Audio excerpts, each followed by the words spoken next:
Hi, I am Jannis, and today I will show you the magic trick for a magical memory. So this is the book that I basically had to remember everything from in my second semester of my university studies.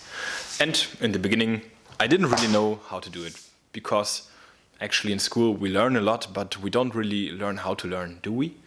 So me and my two friends, Tim and Tom, we tried to find out which learning strategy might be the best, and turns out there are quite a multitude of different learning strategies that exist, and because we didn't know any better, we picked the three ones that most students all over the world use. Are they actually the magical learning strategies that have the best effect? Let's find out. So, for example, when we wanted to learn a chapter about the bone anatomy of the human body, we read the chapter once, of course, and then my strategy was, as it is for most people in the world, to reread the chapter again, just to make sure that I didn't miss anything, and to highlight it a bit with text markers and underline it maybe a bit. And then to make sure I used those strategies 1 and 2 with rereading and highlighting again, and then also I made some summaries. So I took some notes, mostly word by word, of the most important things that I found in the chapter. And my friends, Tim and Tom, they took a little bit more extreme approaches. So Tim, he was all about rereading and highlighting. So he took the chapter, read it again, and again, and again. Spent a lot of time doing that. Tom thought that was a waste of time. He thought we were kind of stupid. He took the chapter once and then made his own summaries, just writing down the most important parts. And then for the second step, what did he do? Well, he refined the summaries even further, and for the third step, worked on his summaries again. Well, 3 approaches to studying. And the end of the semester approached, and we had the final exam, and so we were just about to find out who of us had chosen the best strategy.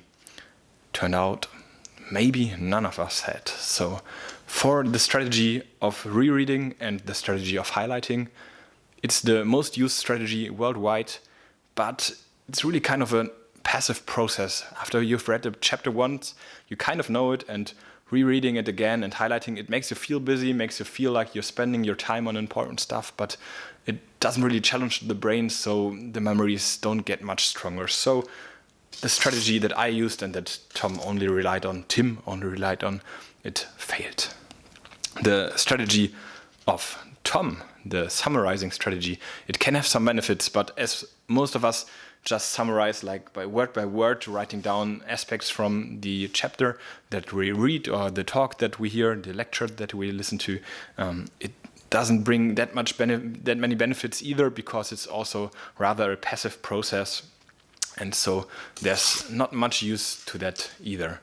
But we were all caught by surprise, because there was a fourth student, and he took a different approach. His name was Timo, and he used active recall and spaced repetition. That really surprised us. He absolutely nailed the exam. And so let's talk about it. What is active recall? What is spaced repetition? Active recall means that you are asking yourself questions and challenging your brain with questions. So you read the chapter once, and then maybe it even gives you practice questions in the end. So you can think of active recall like a practice test. And if there are no questions given, it's even better. You can just take your computer or take a piece of paper and write down some practice questions for yourself about what you just read and answer them for yourself with the book closed.